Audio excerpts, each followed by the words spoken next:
Amém, irmãos? Glória a Deus. Como é bom estarmos mais uma vez na casa do nosso Deus hoje, nesse culto de oração, de estudo da palavra. É muito bom ter você aqui, você que está presente aqui. É muito bom também estar com você, estar entrando aí onde você está, talvez na sua casa, no seu trabalho.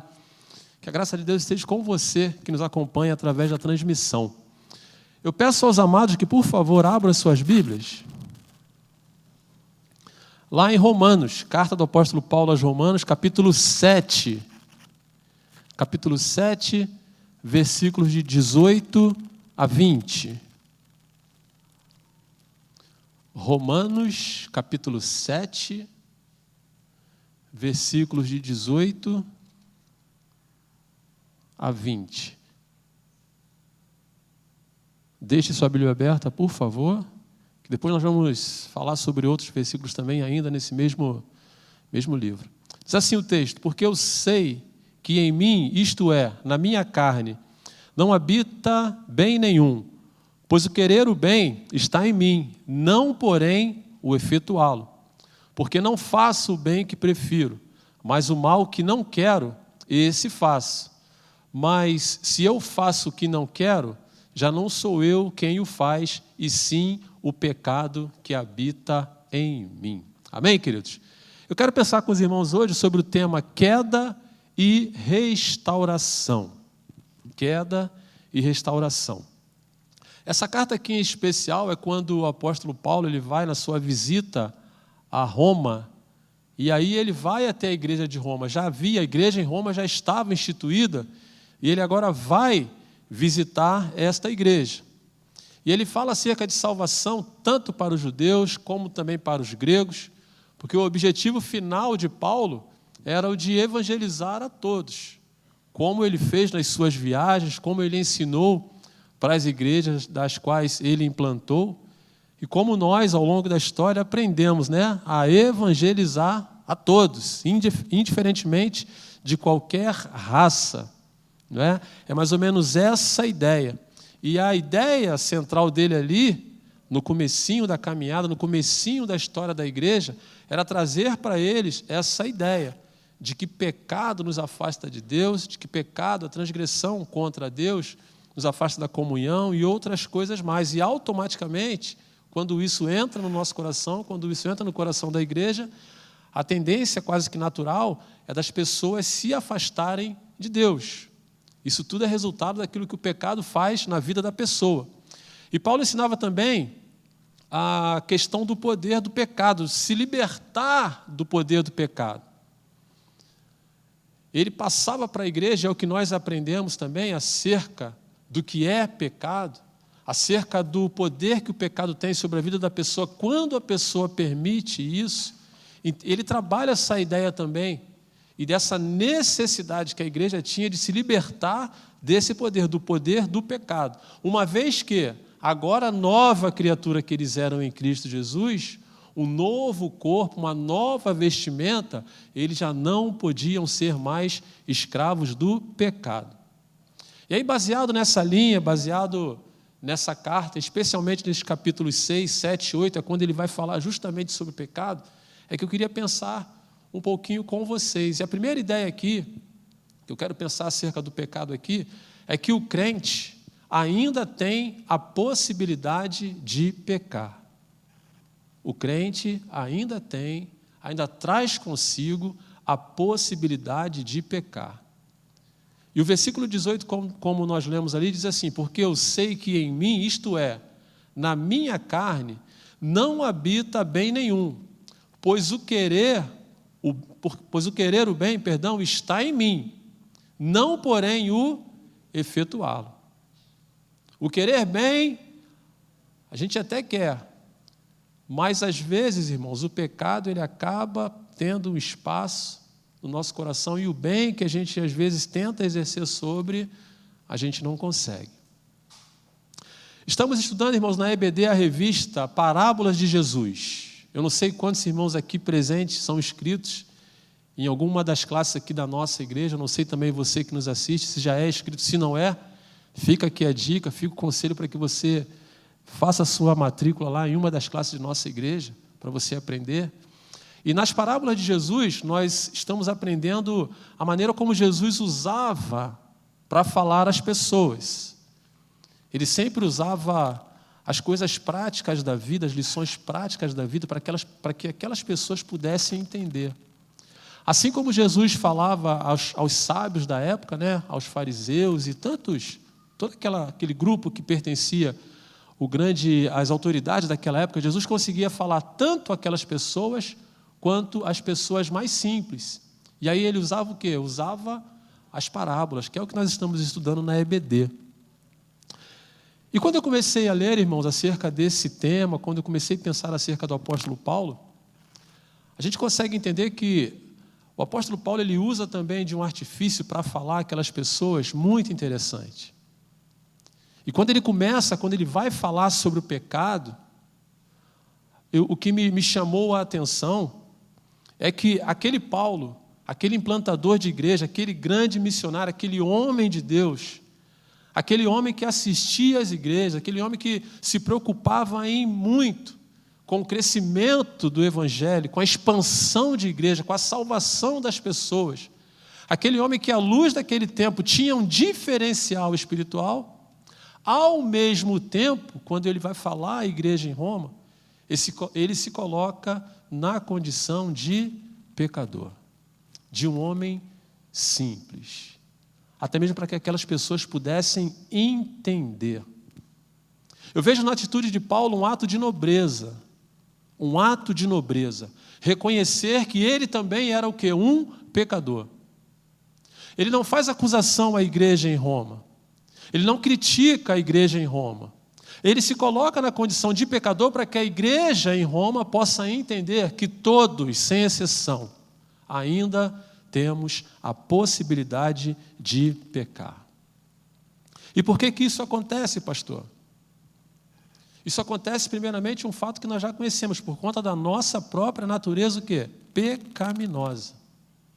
A nossa natureza pecaminosa. No versículo 21 do capítulo 7, ele vai dizer, volto a repetir, então, ao querer fazer o bem, encontro a lei de que o mal reside em mim. Porque no tocante ao homem interior, tenho prazer na lei de Deus. Ou seja, no tocante à lei do Senhor, tenho prazer em não pecar pela lei. No tocante à lei de Deus, eu tenho a preocupação em me resguardar contra o pecado. Mas vejo nos meus membros, versículo 23, ele vai dizer assim, outra lei, que guerreando contra a lei da minha mente, me faz prisioneiro da lei do pecado, que está nos meus membros. Ou seja, a nossa natureza pecaminosa, ela já nos impulsiona a isso. Ela já nos impulsiona a pecar. É uma pena que às vezes nós prendemos a nossa mente quando falamos em pecado e entendemos que pecado é só não matar, não roubar, não isso, não aquilo. Não se restringe só a isso. O que vem a ser o pecado de fato e verdade? Tudo aquilo que transgride o quê? A lei de Deus. Dentre eles, não matar, não roubar, aqueles básicos que nós conhecemos ali, mas o transgredir a lei de Deus. E o que nós, irmãos, quando olhando para a igreja lá em Roma, quando olhando para a igreja nos dias de hoje, olhando para o comportamento cristão nos dias de hoje, e o que acontece conosco, irmãos? Nós temos pessoas que, embora estejamos no século XXI, a tecnologia toda aí, existem pessoas que ainda acham que não pecam, acham que não erram. Pessoas soberbas, pessoas arrogantes, pessoas que não se colocam na sua condição de pecador por conta da nossa natureza pecaminosa. E se acham além do bem e do mal, ao ponto de achar que também não pecam. Acabam trazendo para si esse conceito de que não pecam. E lá em João, 1 João, no capítulo 1, versículo 8, vai dizer assim, se dissermos que não temos pecado nenhum, a nós mesmos fazemos o quê? Nos enganamos. E a verdade não está em nós. E a verdade não está em nós. Ou seja, todos nós, irmãos, sem exceção, todos nós, somos passivos ao pecado. O que acontecia, irmãos, um pouquinho lá na igreja? de Roma, que foi uma das preocupações de Paulo, acerca da interpretação. Quando nós lemos lá no capítulo 5, versículo 20, que diz assim: sobreveio a lei para que avultasse a ofensa, mas onde abundou o pecado, superabundou o quê? A graça. E aí entrou um sério problema de interpretação acerca dessa palavra. Onde abundou o pecado, superabundou a graça. E sabe o que a igreja de Roma entendeu? A igreja que estava em Roma entendeu? Espera aí, fizeram uma matemática rápida. Satanás foi ligeiro na sua ação e levou aquela igreja a chegar numa matemática rápida acerca dessa frase, dessa colocação. Logo, se onde há muito pecado superabunda a graça, o que nós vamos fazer? Pecar. Vamos pecar. E era isso, irmãos, que estava sendo pregado na igreja. E o que era mais triste, tinham pessoas sérias na igreja que aprenderam isso, estavam vivendo isso, porque lhes foi ensinado dessa forma. Vamos então fazer o quê? Pecar. E a pessoa pecava até de forma, eu não vou dizer inconsciente, ela pecava consciente porque ela queria fazer o quê? Reverter o seu pecado em graça. Isso para os irmãos entenderem como era a igreja, como estava a igreja em Roma nesse ponto, nesse momento em que o apóstolo Paulo chega até a igreja. Vamos pecar, porque isso aí vai resultar em graça. Perceba, irmãos, o tempo de ignorância da igreja, mas aí o apóstolo Paulo chega para terminar com esse tempo de ignorância e mostrar para eles que não. Pecado é transgressão à lei de Deus. E não existe essa ideia de vou pecar mais ainda. Pelo contrário. O que o apóstolo Paulo quer levar para a igreja, ele quer mostrar a todos nós somos pecadores, nós somos frutos do pecado, mas nós não podemos permanecer nele. Não podemos permanecer nele. E o que isso implica, irmãos, nos nossos dias de hoje? Nós comentamos muito às vezes sobre a teologia da prosperidade. É um fato muito trabalhado, muito falado, muito pregado, muito estudado nesses últimos tempos. Mas não muito distante disso, e nessa corrente, nessa linha de raciocínio lá da igreja em Roma, o que estava acontecendo? A doutrina de quê? Da graça. Ou seja, a graça é um bem que eu não mereço, mas eu recebo. A doutrina da graça. E quando nós entendemos graça também, é aquilo que Deus tem para conosco. O fato de estarmos aqui, pela graça de Deus. O fato de termos um dia sido alcançado por Ele, foi a graça de Deus sobre nós. Entendemos assim. E o que isso implica, irmãos, em relação aos pecados de hoje? A graça de Jesus sobre nós, ela é assim de uma grandeza tão espetacular, que isso leva algumas pessoas ao conceito da doutrina da graça. Que tipo, pastor? Como assim? Explica isso. É a pessoa que nos dias de hoje, ela acha que ela peca, e o fato dela pecar, isso aí não está acarretando nada para a vida dela. E por que isso acontece?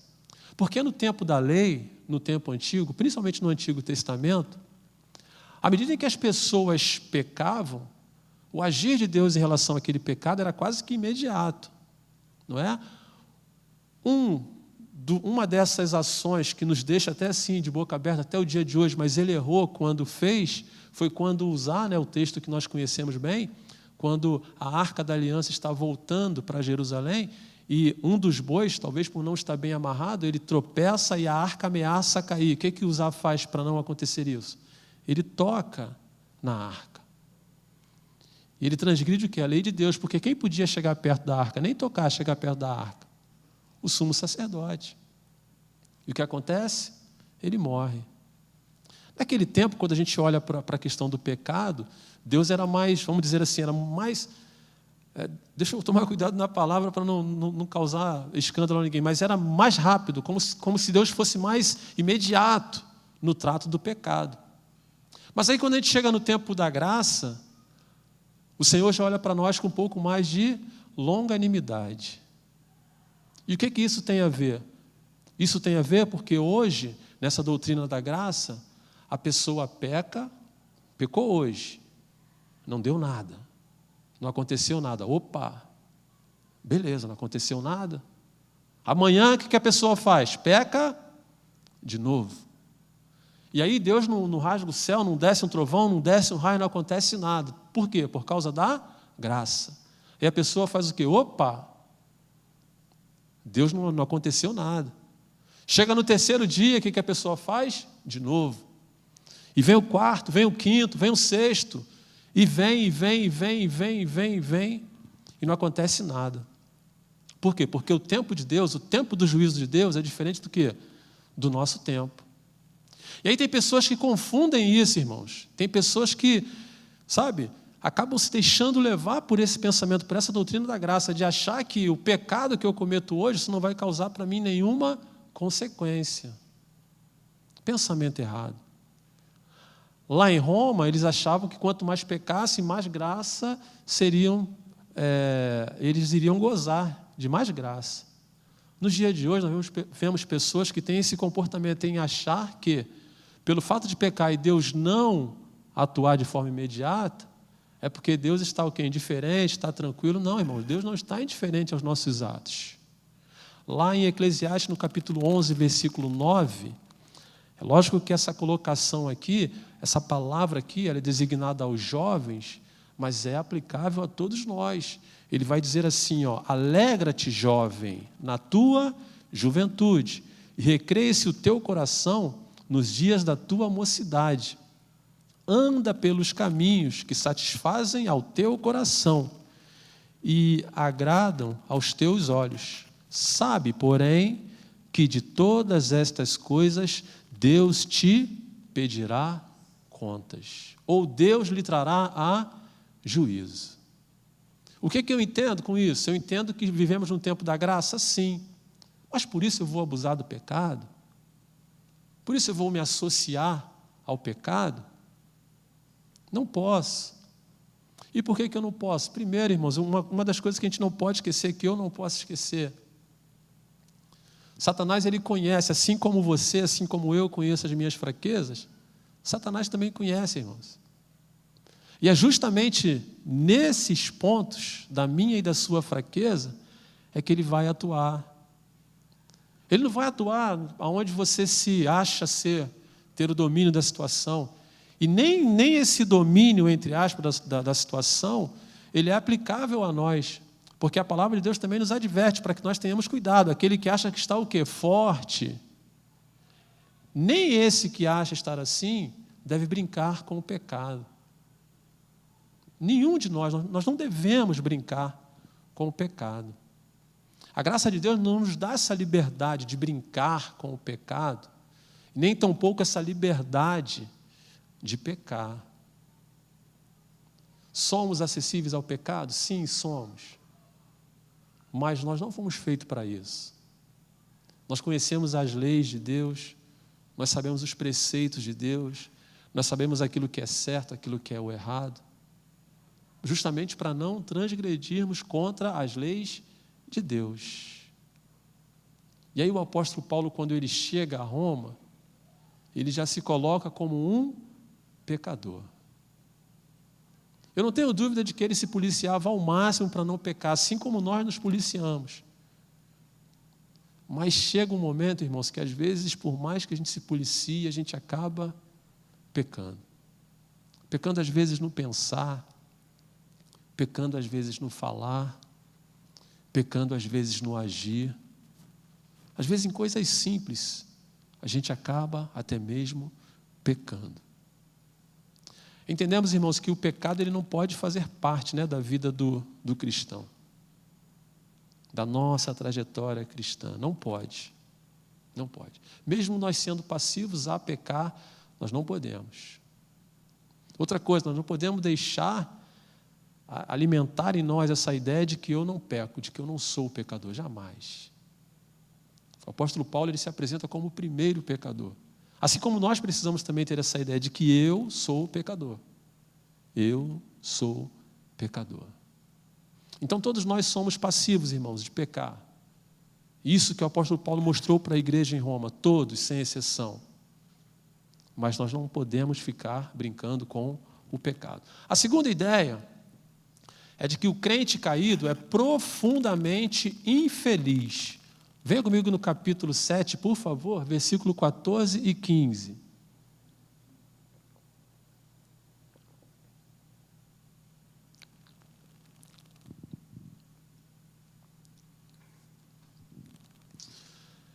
capítulo 7, versículos 14 e 15, diz assim: porque bem sabemos que a lei é espiritual, eu, todavia, sou carnal, vendido à escravidão do pecado. Porque nem mesmo compreendo o meu próprio modo de agir, pois não faço o que prefiro, e sim o que detesto.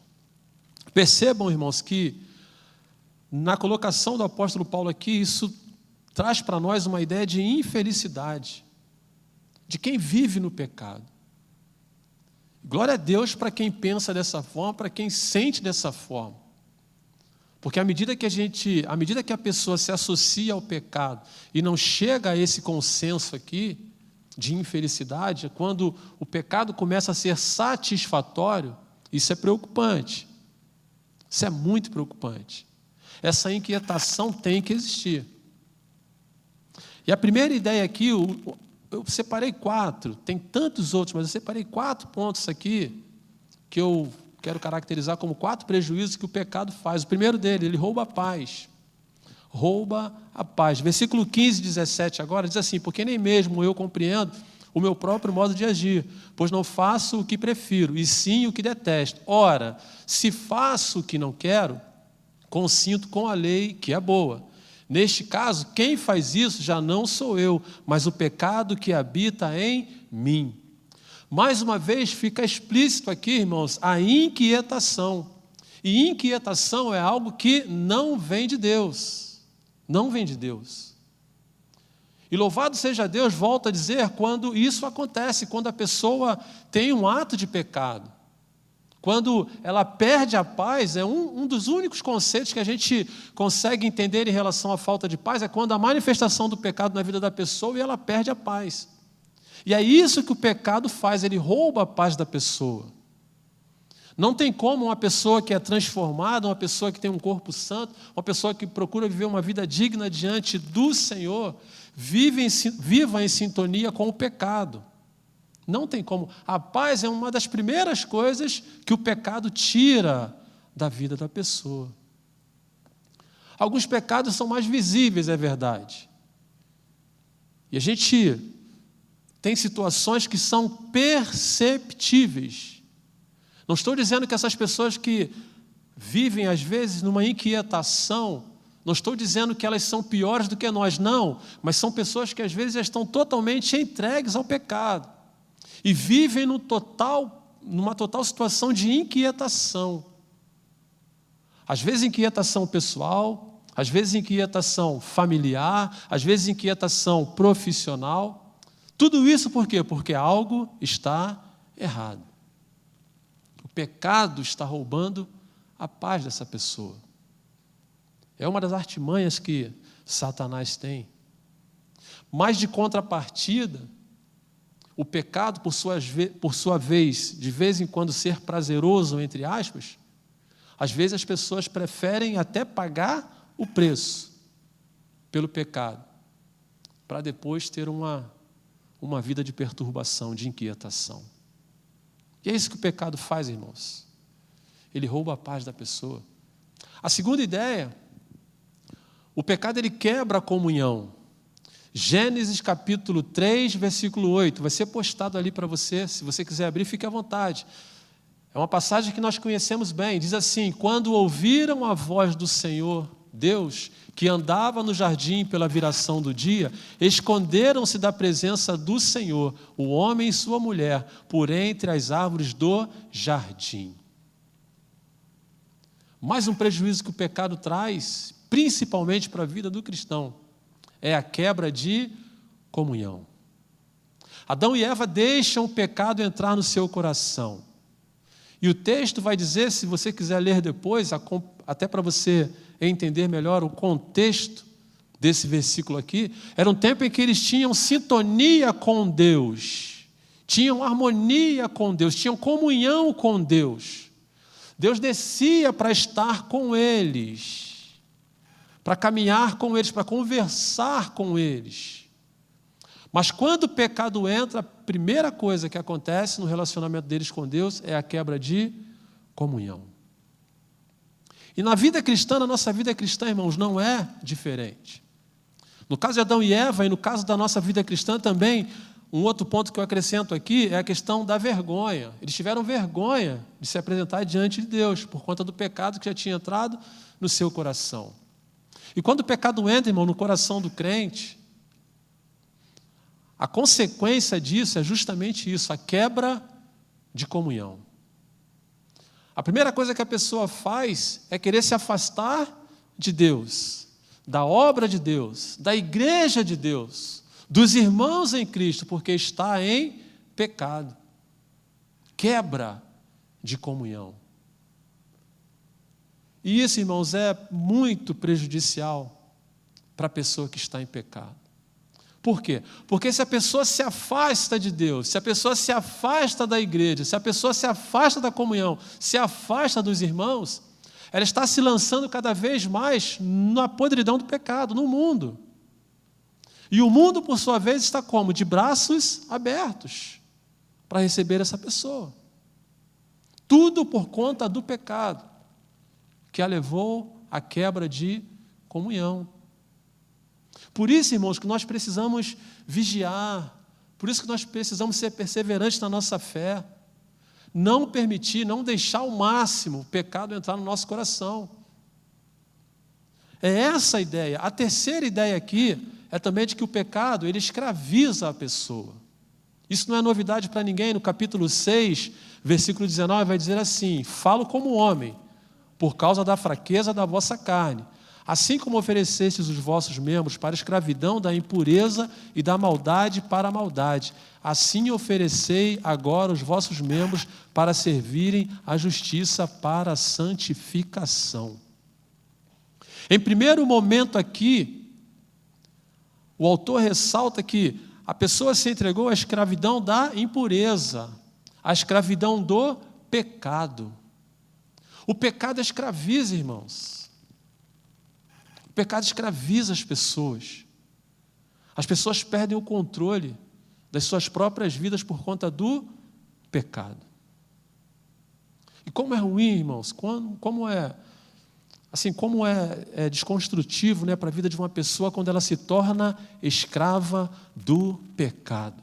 Quando o pecado passa a ter domínio sobre a vida desta pessoa. Essa pessoa fica presa, irmãos. Ela não tem controle sobre mais nada. E o apóstolo, ele usa a expressão, né, de que o bem que ele quer fazer, a ideia é mais ou menos essa. Ele até tenta, mas ele não consegue, quando ele quer retratar essa questão da escravidão. E isso às vezes acontece, a pessoa até tenta, mas ela não consegue, porque ela é o quê? Escrava. E o que é um escravo, irmãos? O escravo, ele não tem vontade própria. O escravo, ele não tem liberdade. Ele não tem liberdade. Ele fica preso àquilo dali. A ideia de escravidão aqui, ela é muito associada a vício. Eu não consigo me desprender de. Porque eu estou o quê? Escravizado pelo pecado. Isso é prejudicial demais, irmãos.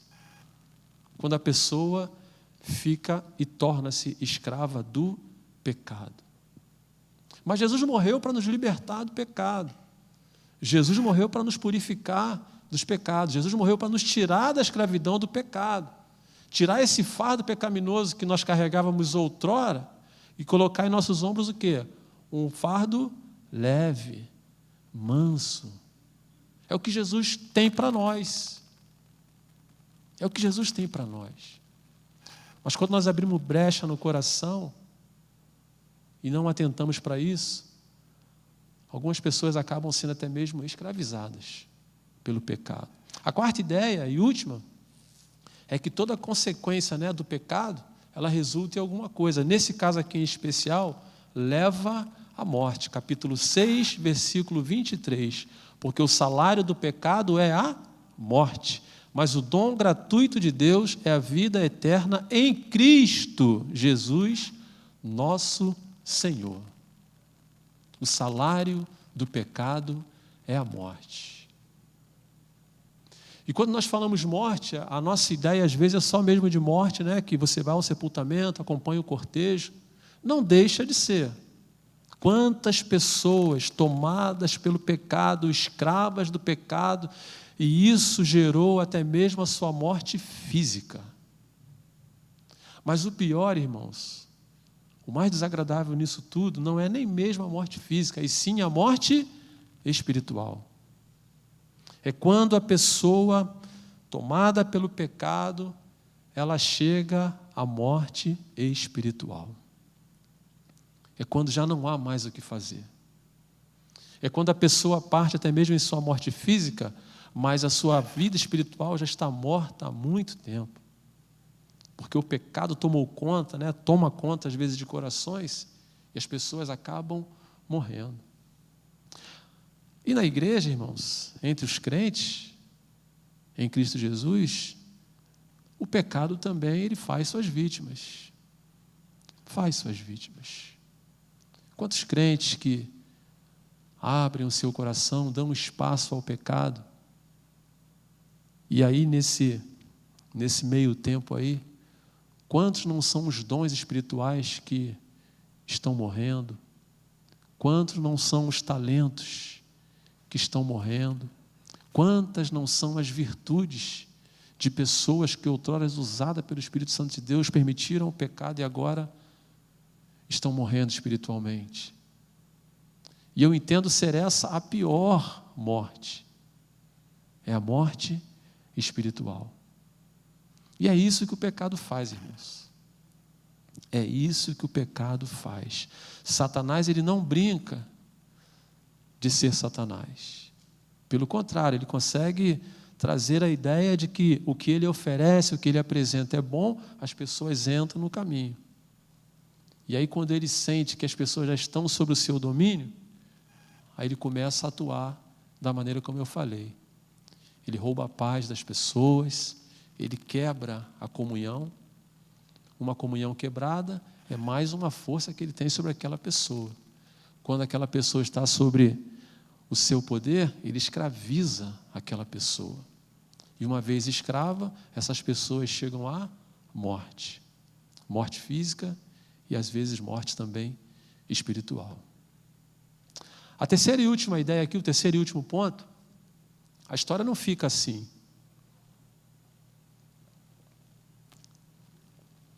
O crente ele é passivo de pecar, o crente ele pode pecar. E por favor, peço aos irmãos que entendam, esse estudo aqui não é para você, o pastor falou que eu posso pecar. Não, não é essa a ideia. Livre-se ao máximo de pecar, fuja ao máximo do pecado.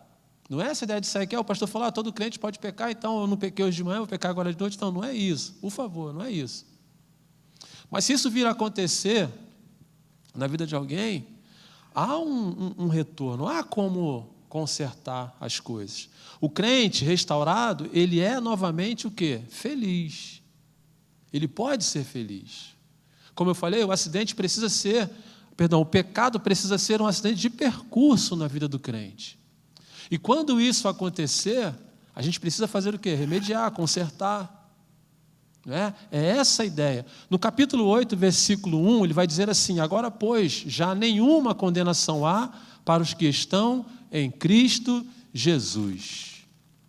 O que Paulo quer dizer aqui? Enquanto Satanás é acusador, enquanto Satanás aponta, enquanto Satanás cria as situações para nos envolver no pecado, ele quer dizer para nós que nenhuma condenação há para os que estão em Cristo Jesus, desde que a gente se levante, desde que a gente tome um novo posicionamento, desde que a gente mude o nosso modo de viver, mude o nosso modo de pensar, e que venhamos ser purificados de quê? De todo o pecado, deixando de lado o pecado. 1 João capítulo 1, versículo 7 vai dizer assim: se porém andarmos na luz como Ele está na luz, mantemos comunhão uns com os outros, e o sangue de Jesus, seu Filho, nos purifica de todo o pecado.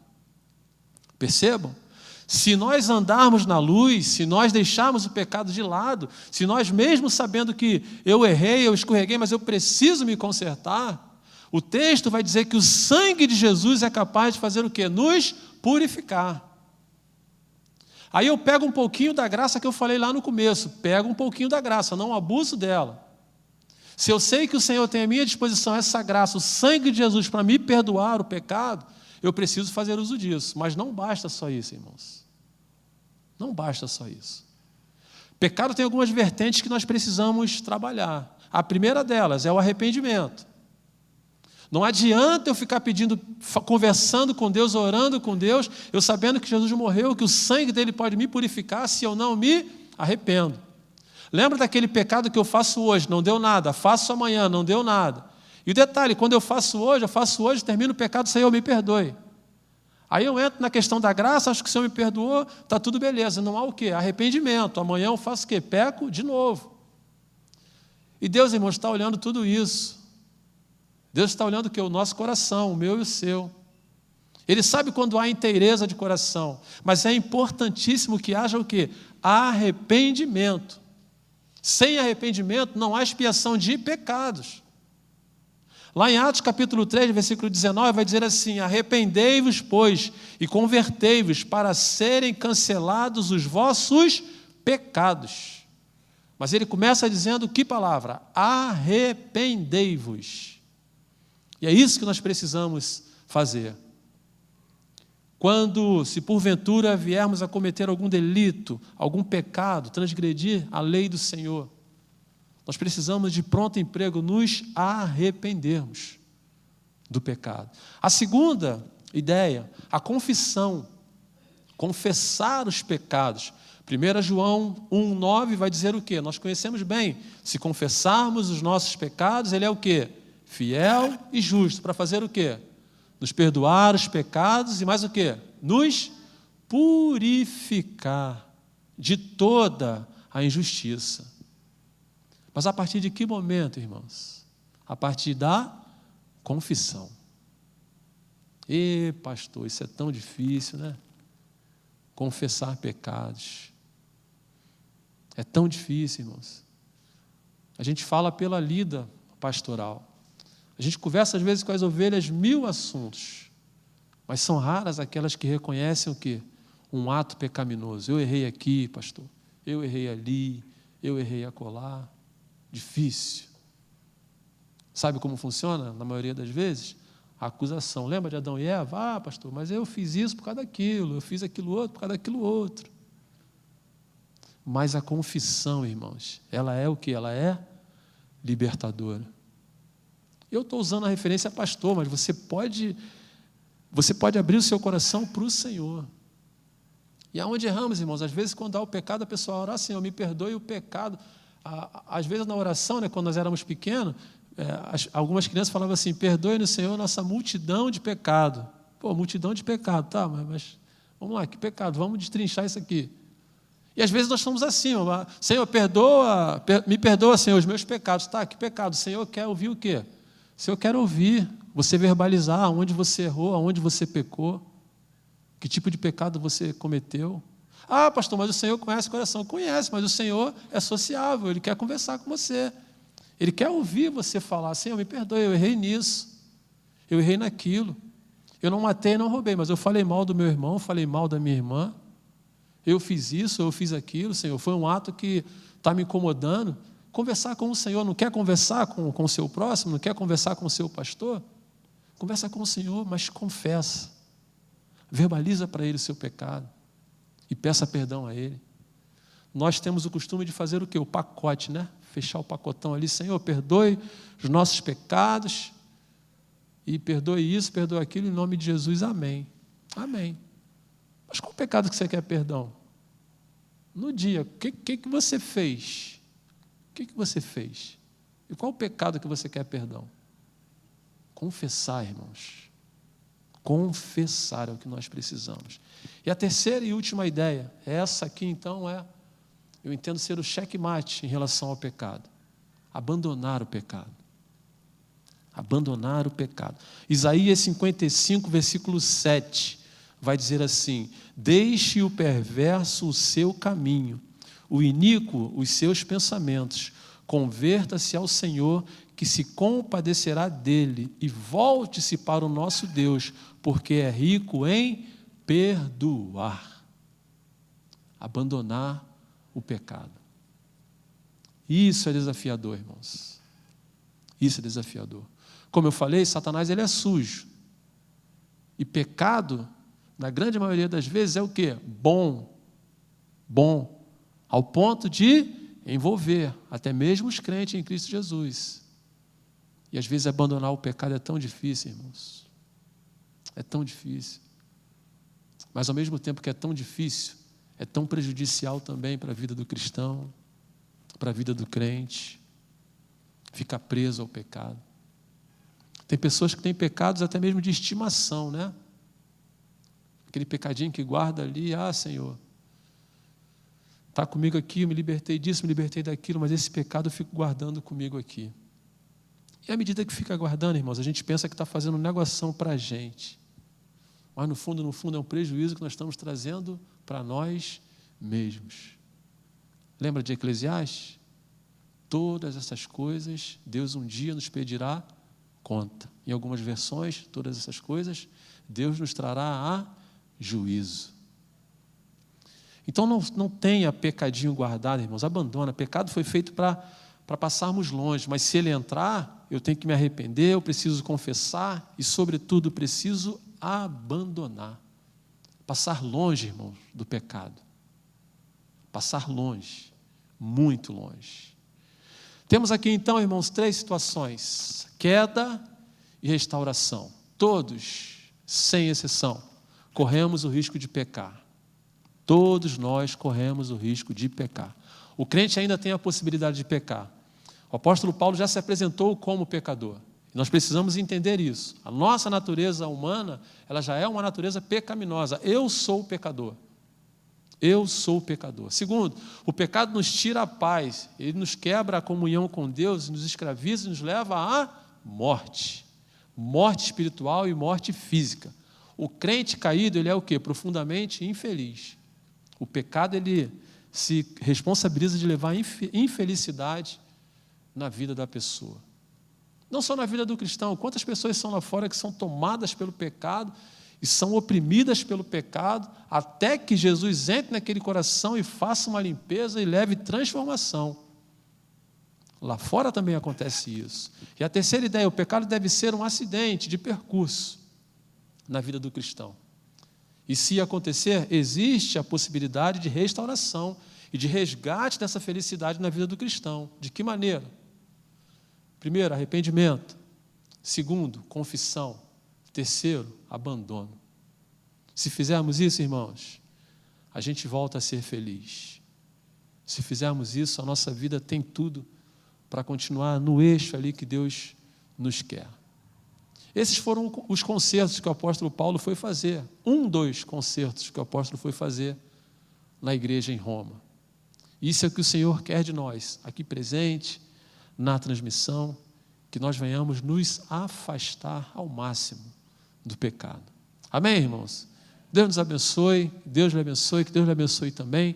Nós vamos agora cantar, tá? Um louvor que diz: Jesus Cristo mudou meu viver. Um dia Ele chegou para mim, um dia Ele chegou para você, um dia Ele chegou para nós, aí na sua casa também. Ele mudou a nossa maneira de viver. Nessa mudança, uma das coisas que nós tiramos foi o pecado. Não somos mais escravos dele. Mas, por conta da nossa natureza, ele continua insistindo em vir aos nossos corações. Mas hoje nós somos salvos, remidos e transformados pelo sangue de Jesus. E não podemos permitir mais espaço, não dar tanto espaço mais ao pecado em nosso coração. Amém?